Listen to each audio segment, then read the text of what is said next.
Fueron unos inadaptados, unos rebeldes arrogantes. Pusieron en evidencia la sabiduría convencional. Y cada uno de ellos concibió una visión radicalmente nueva del cosmos.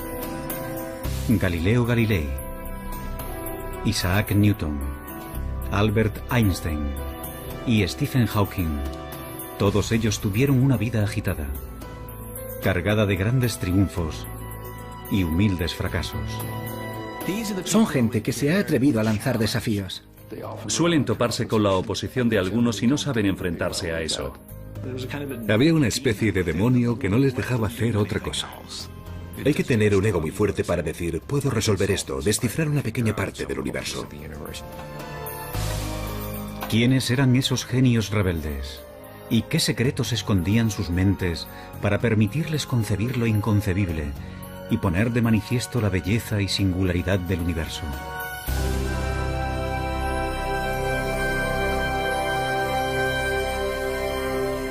Mentes brillantes. Los secretos del cosmos. En la Europa del siglo XVI existe una certeza que las generaciones posteriores no podrán más que envidiar. Todo el mundo sabe que la Tierra es el centro del universo. Pero esa visión tan alentadora de nuestro mundo se está empezando a resquebrajar. Y uno de los principales causantes de ello es el autoproclamado genio Galileo Galilei. Galileo era un hombre engreído que tenía su carácter. Esa clase de persona que tiene amigos muy íntimos y muchos enemigos. Tenía un ingenio muy agudo, una mente privilegiada, y eso le permitió examinar algunos de los misterios más recónditos del universo. Ese científico ambicioso, demasiado seguro de sí mismo, le dará un vuelco al mundo, aunque pagará un precio muy alto por ello.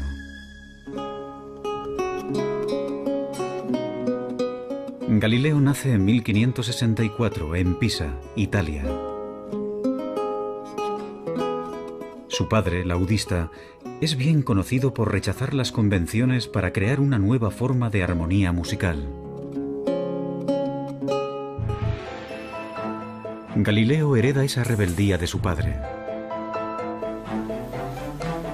A los 25 años se convierte en profesor de matemáticas de la Universidad de Pisa. Pero cada vez se muestra más insolente con sus colegas, que todavía instruyen en las teorías científicas del filósofo griego Aristóteles, casi 2000 años después de su muerte. No olvidemos el hecho de que antes de Galileo no había ciencia tal y como nosotros la conocemos. De acuerdo con la filosofía aristotélica, por ejemplo, los cuerpos en movimiento se detenían no por la fricción, sino porque se habían cansado, y caían al suelo no por la gravedad, sino porque anhelaban estar unidos a la Tierra. Galileo encuentra absurdos tales ejemplos.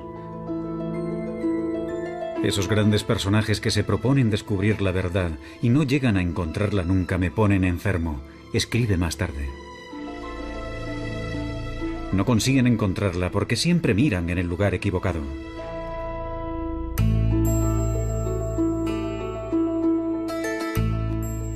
Galileo está a punto de frustrar una creencia milenaria. La intuición le dice que los cuerpos no se mueven por deseos, sino por leyes matemáticas que subyacen al movimiento. Y da un paso más allá que resulta impensable. Intenta descubrirlas por medio de experimentos, algo que poca gente había hecho antes. Comienza estudiando la caída de los cuerpos. A continuación, el físico Stephen Hawking. Galileo afirma que unas observaciones sencillas, como dejar caer unos pesos desde determinadas alturas, demuestran que las cosas no funcionan como habían dicho los antiguos griegos. Mucha gente debía de haberse dado cuenta de ello, pero habían llevado a cabo observaciones imperfectas. Por primera vez en la historia, Galileo empieza a establecer unas leyes básicas del movimiento, tales como el hecho de que la velocidad viene determinada por el tiempo y la aceleración. Una de las genialidades de Galileo consistió en reducir la aceleración de la gravedad.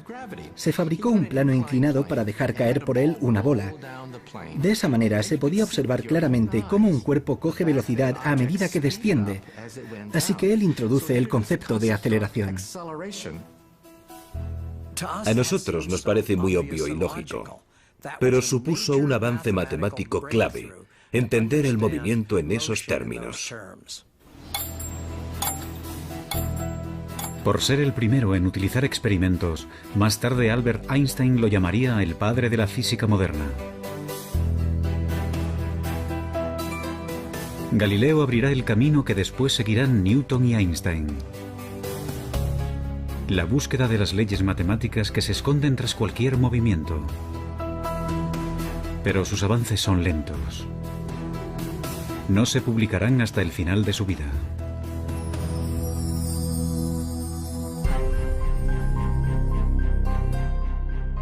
A los 45 años, Galileo continúa siendo un matemático mal pagado. Pero la ambición y la arrogancia le catapultan pronto a la fama y también a su perdición.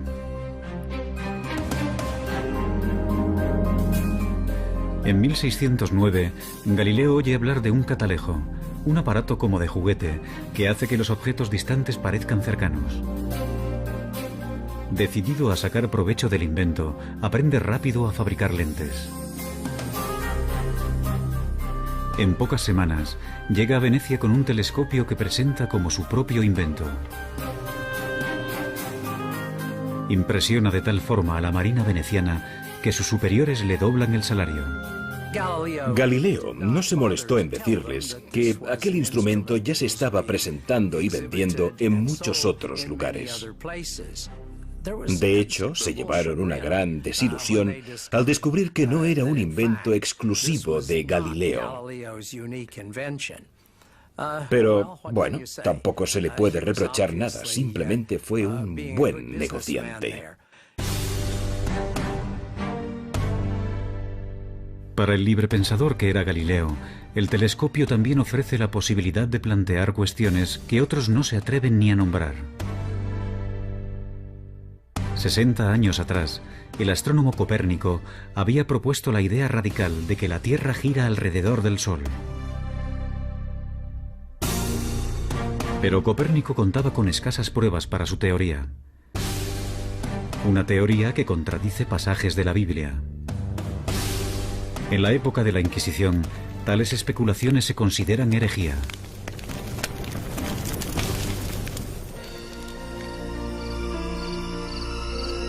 No obstante, Galileo no se detiene. Será el primer astrónomo que observará el cielo con un telescopio. Y ve el universo como nunca antes se había visto. Se siente fascinado por el hecho de que el telescopio pueda abrir mundos totalmente nuevos.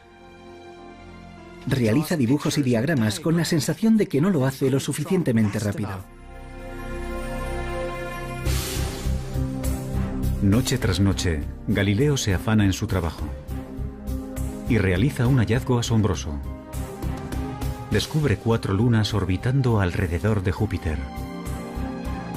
La prueba de Galileo de que no todos los cuerpos celestes se encuentran en la órbita de la Tierra sirve de gran apoyo para la teoría de que la propia Tierra podría girar en torno al Sol.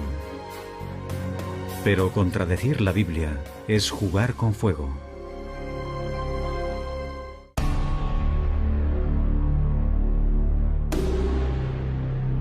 Galileo se muestra impaciente ante aquellos que ponen en duda sus nuevas teorías. Él ha visto el universo de una manera nueva, con sus propios ojos. ¿Cómo puedo hacer esto sin que suponga una pérdida de tiempo?, escribe, cuando esos peripatéticos a los que hay que convencer se muestran incapaces de seguir el más simple y fácil de los argumentos.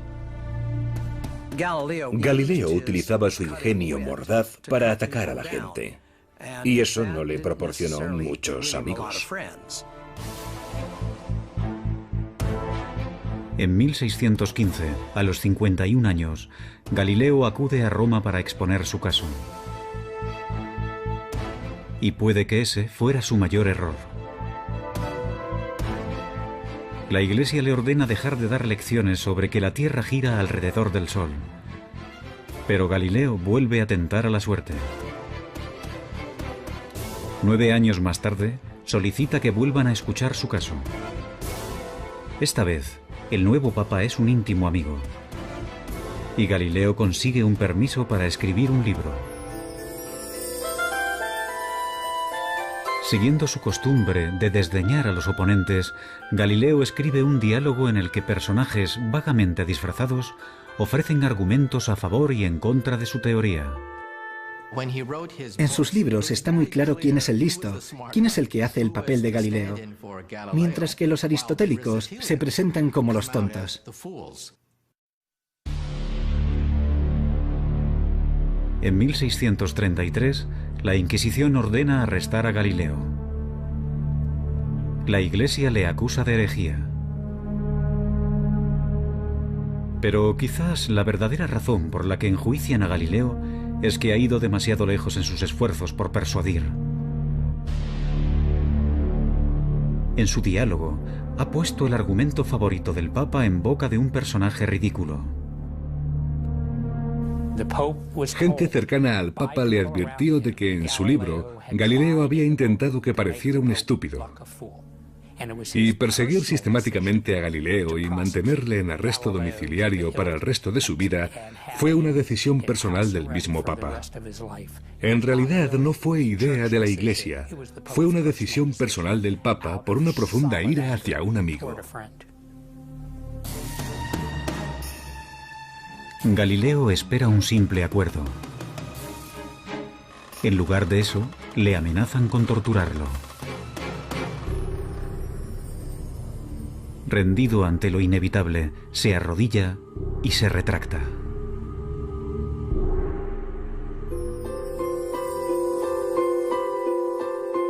Durante sus últimos 8 años de vida, Galileo vivirá bajo arresto domiciliario. Es un hombre destrozado. Su defensa de que la Tierra gira alrededor del Sol le hará eminentemente famoso. Pero para los científicos que le suceden, su mayor logro es otro.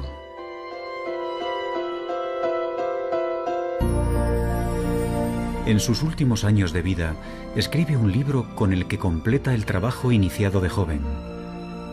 En él, demuestra que es posible utilizar las matemáticas para analizar el movimiento.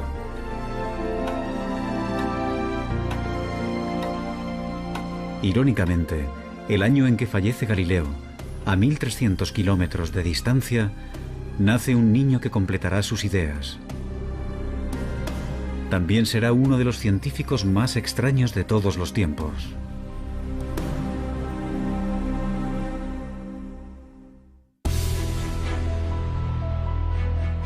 Seguramente no ha habido ningún otro científico que haya trabajado tan duro, sin reparar en comer, dormir o relacionarse con otros, como Isaac Newton. Isaac Newton fue una figura mucho más oscura. Era un solitario, una persona patológicamente incapaz de conversar. Se podría decir que tenía una obsesión. Yo diría que es el ejemplo más claro que se me ocurre de una persona consumida por su trabajo.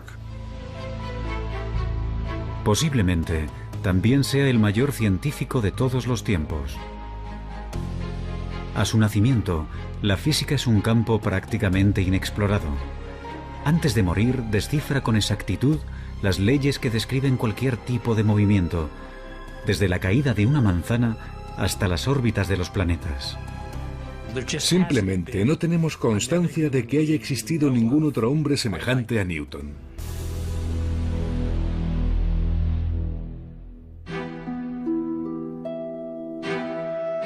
En 1642, Isaac Newton nace en un pueblo remoto de Inglaterra. La suya será una infancia desdichada. Su padre muere antes de su nacimiento, y con tan solo 3 años, su madre lo envía a vivir con una abuela severa y puritana.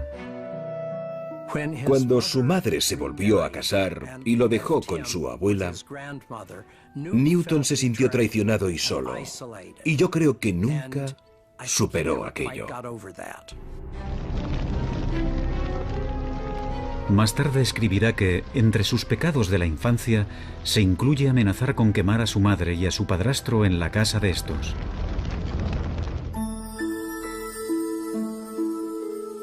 A Newton no siempre le va bien en la escuela. Pero despierta la curiosidad en el pueblo porque construye aparatos mecánicos extraordinarios, como molinos de viento.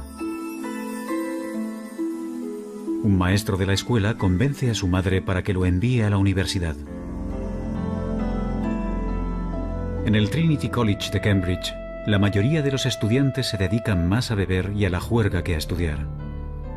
Newton prefiere aislarse y permanecer solo. A su alrededor había un montón de gente que no tenía ni el más mínimo interés por los libros, gente que procedía de familias acomodadas. Debía de sentirse totalmente fuera de lugar, y sabiendo cómo actúan los estudiantes, supongo que lo consideraban el bicho raro. Newton es un puritano obsesionado con el pecado. Se autoimpone un estricto control emocional y sexual, y lleva una existencia solitaria, monacal. Newton era muy diferente a Galileo, porque era la persona más reservada de la que hayas podido oír hablar nunca. No se molestaba en intentar hacer amigos, y le resultaba difícil relacionarse, simplemente se apartaba de la gente. En toda su vida no tuvo aventuras amorosas ni apenas amigos. Algunos estudiosos especulan sobre una posible homosexualidad de Newton. Otros opinan que quizás, simplemente, decidió que no tenía tiempo para nada que no fuera trabajo. Se cree que murió virgen.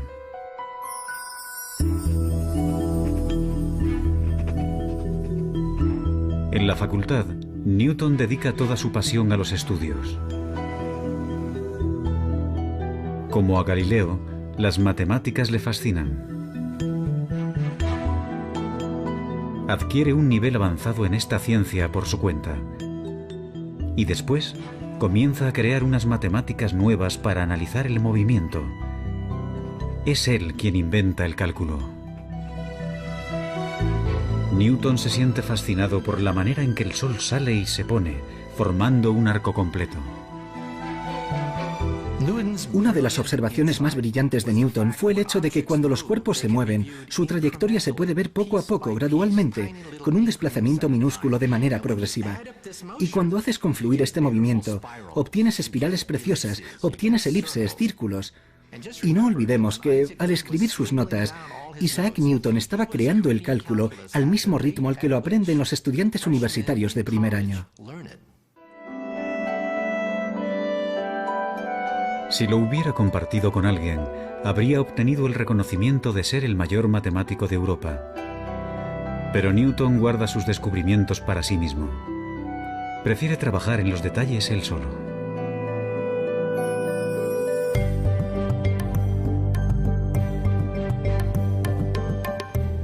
Algunos años después, a los 24 años, Newton está viviendo en casa de su madre.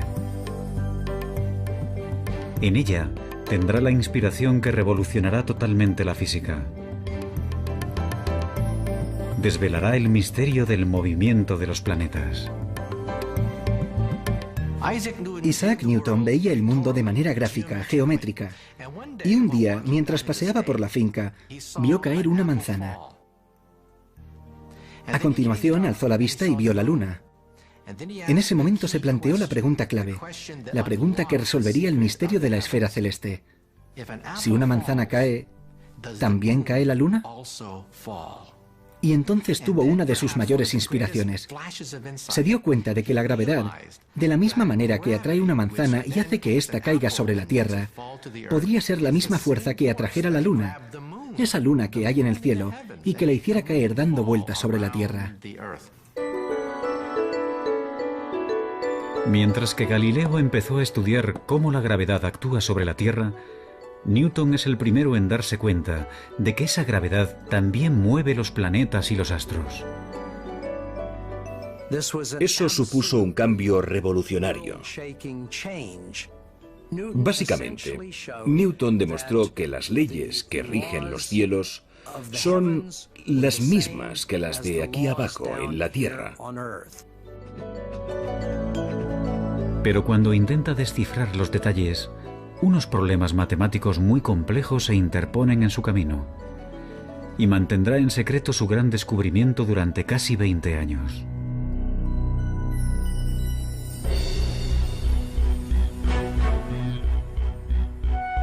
Pronto Newton se convierte en profesor de matemáticas en la Universidad de Cambridge.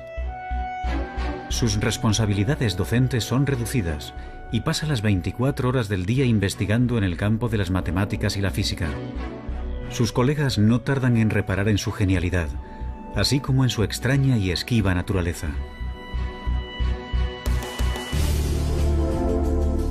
En 1672, gracias al invento de un nuevo telescopio, Newton es admitido en la Royal Society, la asociación inglesa de los científicos más destacados.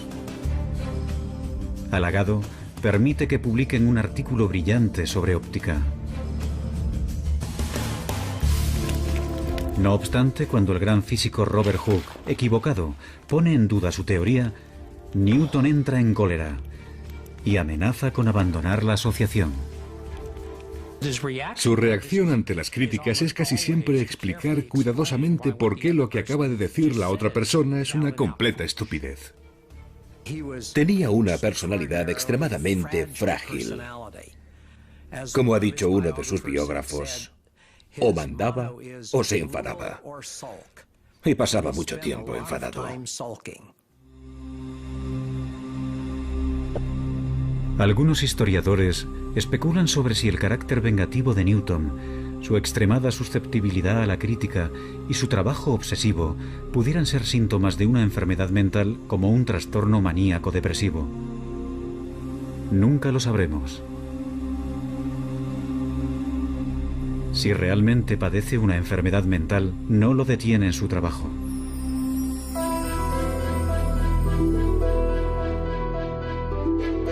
A los 42 años, le piden que resuelva un problema que mantiene desconcertados a los mejores físicos de Inglaterra. ¿Cómo describir matemáticamente la órbita de los planetas alrededor del Sol?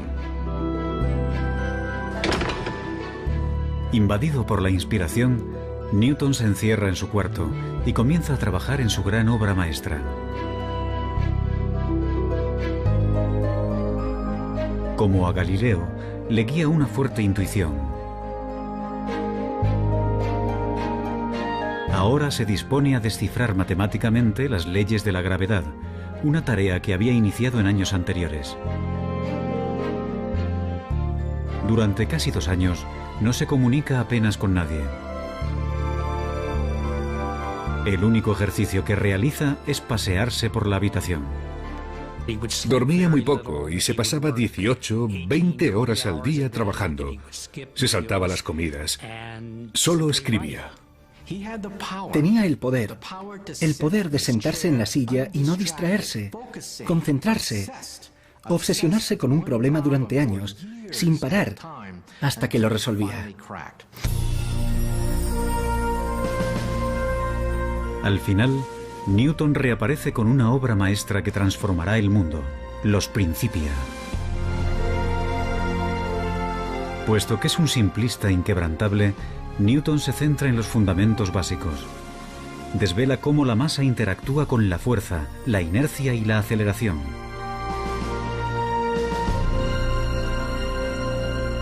No obstante, su mayor logro es el de definir la gravedad.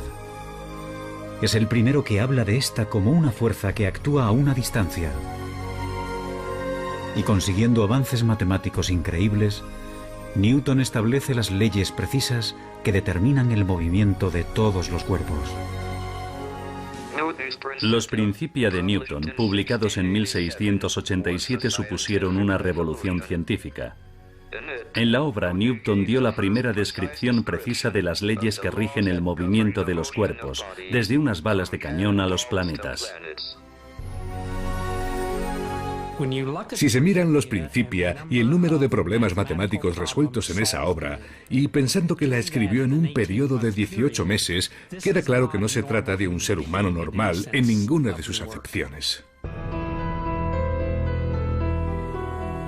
Newton ha completado la búsqueda de Galileo para describir matemáticamente el movimiento. No obstante, 200 años después, otro rebelde arrogante descubrirá que a velocidades muy altas las leyes de Newton no se cumplen y que el universo es más extraño de lo que nunca nadie había imaginado.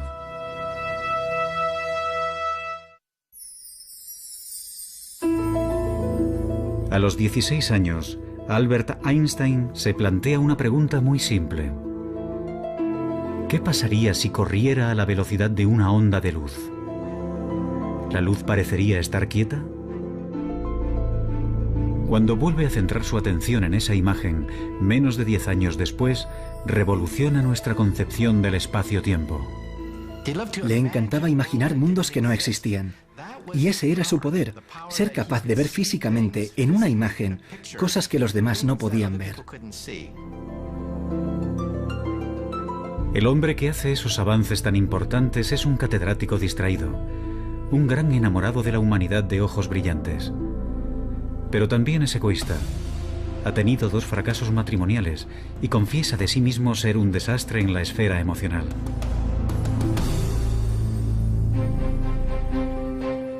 Albert Einstein nace en 1879, en el sur de Alemania, en el seno de una familia judía de clase media.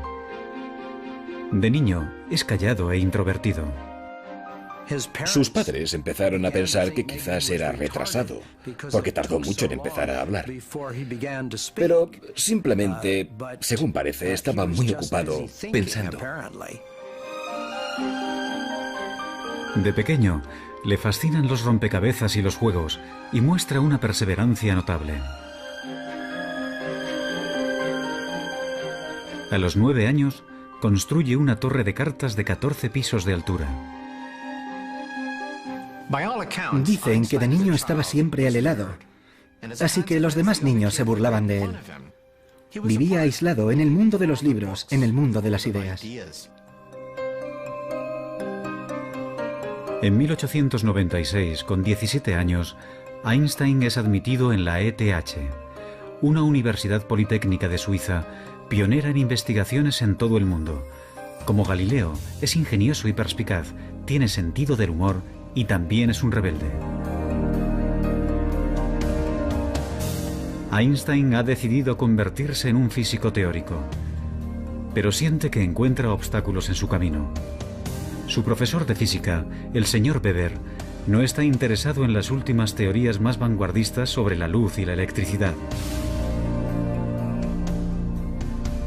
Aprueba los exámenes con los apuntes que le deja un amigo y se gradúa con unas notas muy normales. Su comportamiento no ha pasado desapercibido. Solicita algunos puestos de trabajo en universidades y todos se le deniegan. Una vez acabados sus estudios universitarios, Einstein se convirtió en un fracasado en todas las acepciones de la palabra. Su profesor, Weber, profesaba una gran antipatía por el joven Einstein. Le escribió cartas de recomendación que ahora sabemos socavaban sus oportunidades de conseguir cualquier tipo de puesto académico. Incluso antes de comenzar a trabajar de físico, su carrera como tal ya estaba acabada.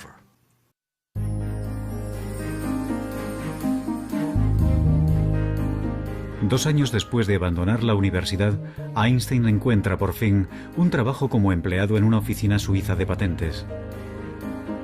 El puesto no tiene nada que ver con la física teórica, pero ese trabajo, aparentemente sin porvenir, será su salvación. En Berna se establece como oficinista y a los 23 años de edad lleva una vida burguesa. Contrae matrimonio con Mileva Marik, una compañera de la universidad.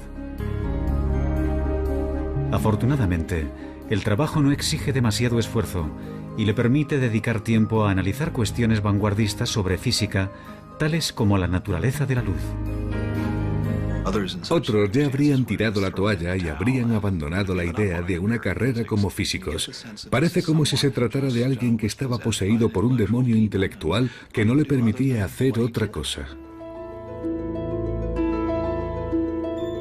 Ahora Einstein vuelve a pensar en aquella sencilla imagen que le vino a la mente por primera vez en el instituto. ¿Qué pasaría si corriera a la velocidad de una onda de luz? Tanto Isaac Newton como Einstein tenían esa asombrosa habilidad para crear imágenes sencillas que hasta un niño podría entender y extraer de ello imágenes que cambiarían nuestra visión del universo. Según Newton, la velocidad de un rayo de luz debería mostrarse más lenta que alguien corriendo a su lado. No obstante, la luz no parece obedecer a las leyes de Newton. Einstein dice que un rayo de luz se aparta de ti a la velocidad de la luz. Por mucho que corras, nunca lograrás alcanzarlo. Por mucho que aceleres, aunque pises a fondo, el rayo de luz seguirá apartándose de ti a la misma velocidad. ¿Cómo es posible que no se pueda alcanzar un rayo de luz? Ahora, como Galileo y Newton antes que él, Einstein cuestiona implacablemente supuestos que nadie más se atreve a discutir. Si la velocidad de la luz nunca cambia, entonces tiene que haber algo más. Ya lo tenía. El tiempo es relativo, depende de la velocidad a la que te mueves. Y esa idea supuso una auténtica revolución. Einstein ha descubierto que las leyes de Newton solo se cumplen si se aplican a ámbitos de la experiencia cotidiana. Cuando los cuerpos viajan a una velocidad cercana a la de la luz, el sentido común ya no funciona. Las distancias se alargan y el reloj avanza más lentamente. Newton, perdóname, escribe Einstein más tarde. Con tan solo 26 años, desmonta las leyes del movimiento de Newton con su teoría de la relatividad. Con preguntas como las que haría un niño e imágenes sencillas, Einstein cambió la visión del mundo.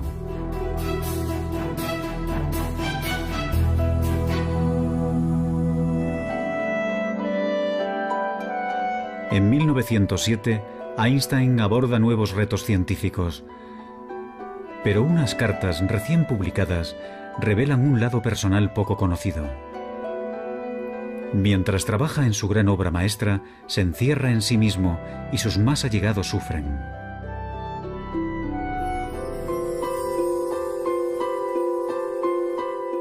La mujer de Einstein, Mileva, también fue una estudiante de física que soñaba con sus propios logros científicos.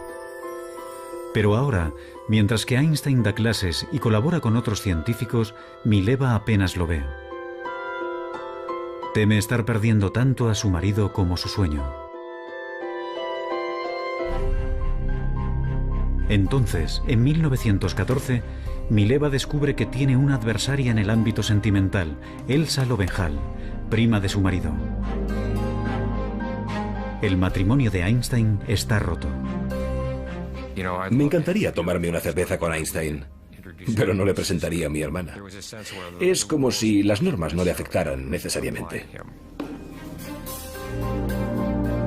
Einstein se casará con Elsa, que está dispuesta a cuidar de la casa con menos expectativas. El científico ha renunciado al amor en el matrimonio. La ciencia está por encima de todo.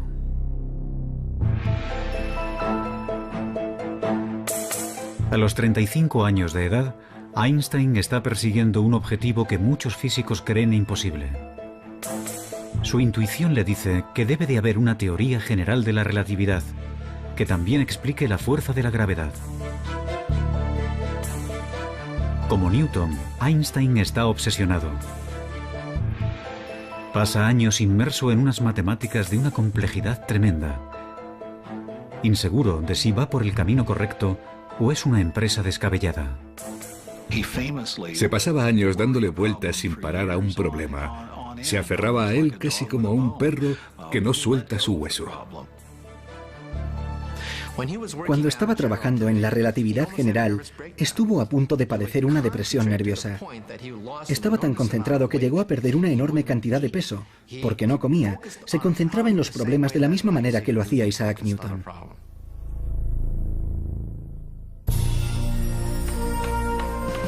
Al final, en el otoño de 1915, Einstein se da cuenta de que lo ha resuelto.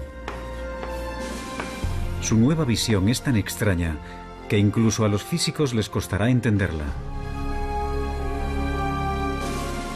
Demuestra matemáticamente que la masa y la energía curvan el espacio-tiempo.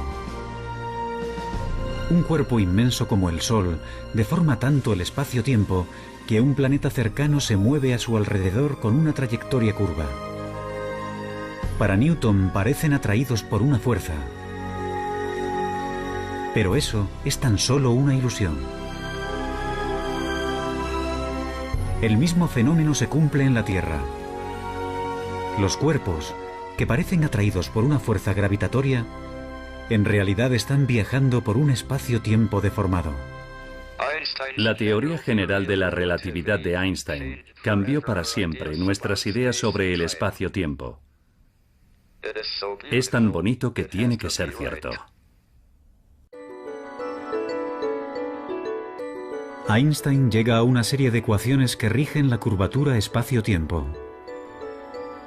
Unas simples líneas describen el movimiento de las galaxias y el destino del universo. Los físicos, cuando miramos las ecuaciones de Albert Einstein, nos ponemos a llorar. Lloramos porque son increíbles. El hecho de que el movimiento de los cuerpos celestes, con todas sus curvas, curvaturas del espacio-tiempo y todo eso, se pueda resumir en una ecuación de 5 centímetros, es impresionante. Es increíble y precioso. Aunque Einstein continuará trabajando hasta el día de su muerte, a los 40 años ha completado su mayor obra.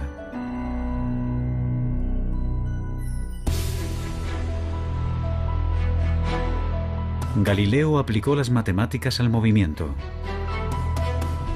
Newton perfeccionó esas leyes en el ámbito de la experiencia cotidiana. Pero la búsqueda de Einstein de una teoría más compleja reveló leyes que rigen todo el universo. Actualmente, otro rebelde brillante está intentando encontrar una teoría aún más amplia, una teoría que lo incluya todo.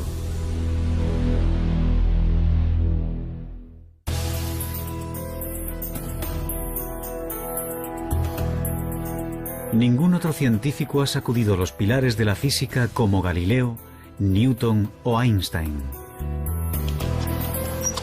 No obstante, entre aquellos que han ampliado las fronteras de la cosmología, se encuentra el que una vez fue un estudiante perezoso, Stephen Hawking. Actualmente, ocupa el mismo puesto de matemático en la Universidad de Cambridge que Isaac Newton. Nací 300 años después de la muerte de Galileo. Tengo el mismo puesto en Cambridge que tuvo Newton.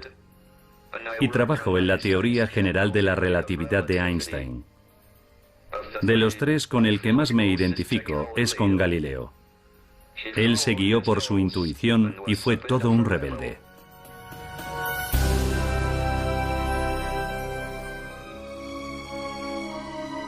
Stephen Hawking nace en 1942 en Oxford, Inglaterra. Como Galileo, Newton y Einstein, de niño se siente fascinado por cómo funcionan las cosas. No obstante, en la Universidad de Oxford, Hawking prácticamente no estudia nada. Confía en su extraordinaria facilidad con las matemáticas para ir aprobando. Hawking pasa la mayor parte del tiempo saliendo con amigos y con su equipo de remo. Desde luego, Stephen Hawking no era el tipo de persona que parece tener un destino brillante. En la facultad no era el más aplicado. Él mismo dice que durante toda su etapa como estudiante en Oxford trabajó en total unas 1000 horas, lo cual supone 1 hora al día de media. Hawking se muestra aburrido y apático. Según parece, para él no vale la pena esforzarse por nada. Pero está a punto de desencadenarse una tragedia que convertirá un intelecto aburrido en una mente apasionada. En 1962, Stephen Hawking inicia sus estudios de posgrado en cosmología en la Universidad de Cambridge. Pero algunos síntomas de su enfermedad empiezan a ser difíciles de ignorar. Un ligero defecto del habla, problemas para servir una cerveza.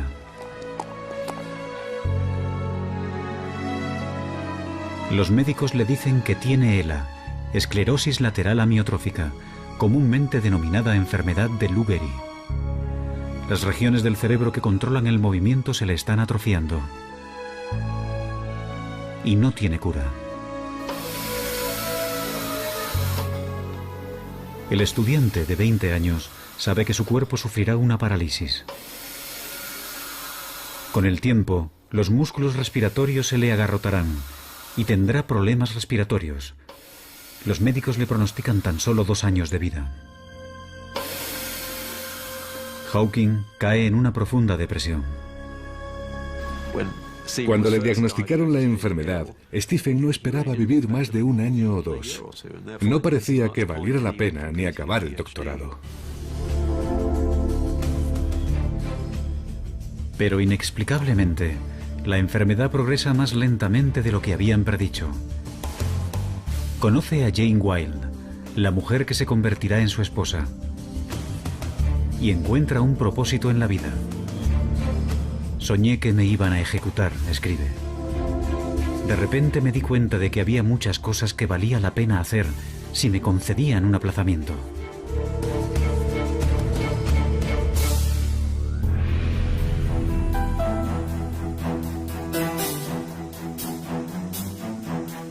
Hawking empieza a trabajar duro por primera vez en su vida. Y para su sorpresa, se da cuenta de que le gusta. A principios de los 70, Stephen Hawking es un reputado cosmólogo. Está postrado en una silla de ruedas. No obstante, se muestra obstinado. Nada le impedirá llevar una vida normal. Tiene hijos y trabaja intensamente. Y está a punto de realizar un gran descubrimiento que desarrollará la teoría de Einstein en una dirección inesperada.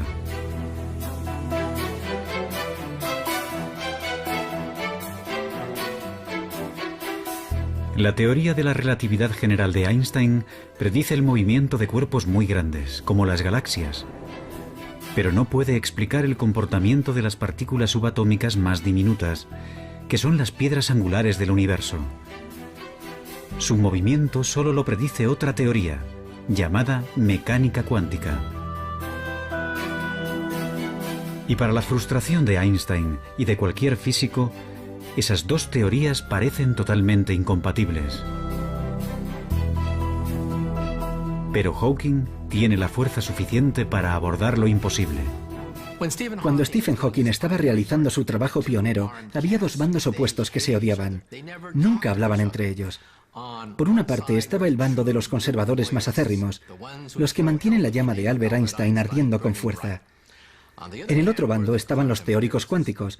Estos se ocupaban del mundo de las partículas subatómicas, centenares, miles de ellas. Utilizaban unas matemáticas diferentes, un lenguaje diferente, tenían una visión distinta de la física. Y llega Stephen Hawking diciendo que va a intentar aunar los 2 bandos. Nadie había planteado algo así hasta entonces.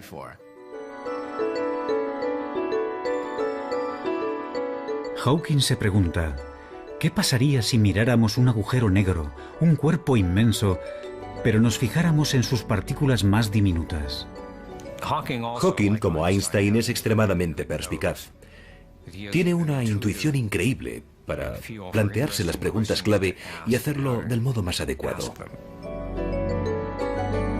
Los agujeros negros constituyen la predicción más extraña y radical de la teoría de la gravedad de Einstein.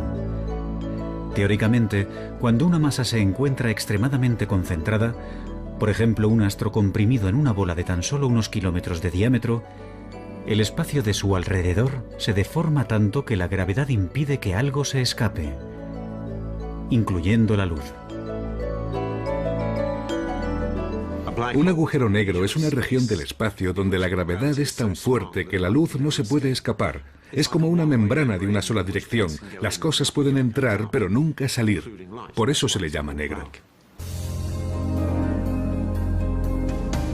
Ahora Hawking intenta algo que sus colegas asumen que es imposible. Utiliza las ecuaciones de la teoría cuántica para analizar lo que les pasa a las partículas atrapadas por la gravedad en los márgenes de los agujeros negros. Para entonces ya no puede escribir. Si fuera un científico de laboratorio, su carrera ya habría acabado hace tiempo. Pero Hawking apenas ha utilizado siquiera un telescopio. Y para la teoría, lo único que necesita es su cerebro. Como Newton y Einstein, Hawking tiene un gran poder de concentración. Revisa una y otra vez en su cabeza largas y enrevesadas ecuaciones, comprobando y revisando constantemente sus cálculos.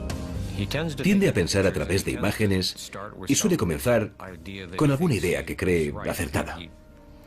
Así que parte de ella. Tiene que confiar en conocimientos clave y saltos lógicos para compensar el hecho de que no puede comprobar línea por línea. Tiene un empuje tremendo, una tremenda determinación para llegar al fondo de las cosas. Los resultados que obtiene dejan a Hawking estupefacto. Los agujeros negros no están completamente aislados del resto del universo, tal y como se pensaba hasta entonces. Sus márgenes emiten unas diminutas partículas, ahora denominadas radiación de Hawking. Los argumentos son tan convincentes que ahora todo el mundo está de acuerdo en que los agujeros negros tienen que emitir radiación de Hawking. La radiación lleva consigo energía y masa, de manera que el agujero negro se va desvaneciendo poco a poco hasta desaparecer. Hawking ha demostrado que, como el agua en ebullición, los agujeros negros se van evaporando lentamente. Y no menos importante es su descubrimiento de que hay un caso en particular en el que la relatividad general y la teoría cuántica se pueden combinar con éxito. Mi descubrimiento de que los agujeros negros no son completamente negros, sino que brillan como los cuerpos incandescentes, fue el primer ejemplo que depende tanto de teorías a gran escala como de otras de escala más reducida. Cuando se publicaron los resultados fue precioso. Fue una sensación muy agradable. Solo hablar de ellos era como saborear un caramelo en la boca.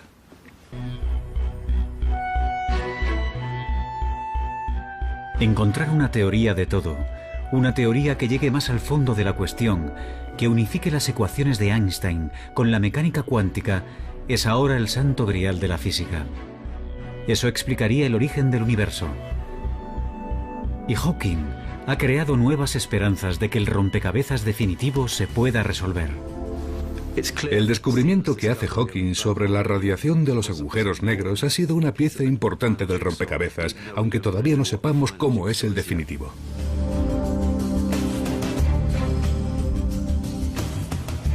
¿Quiénes han sido los físicos más grandes de la historia? Unos patitos feos, rebeldes y distraídos, consumidos por una profunda intuición y sin temor a cuestionar los supuestos básicos más aceptados por todos. Hay que tener un ego muy fuerte para decir, no es tan difícil, puedo resolverlo. Porque lo tienes todo en contra. Nada te garantiza que encontrarás respuestas, que la ciencia funciona. Te estás arriesgando mucho. Su obstinada perseverancia desveló leyes recónditas de la naturaleza. Pero su búsqueda continúa inacabada. Y unas mentes tan brillantes solo aparecen cada cierto tiempo. Pero, ¿quién sabe? Es posible que el próximo rebelde brillante esté ya entre nosotros.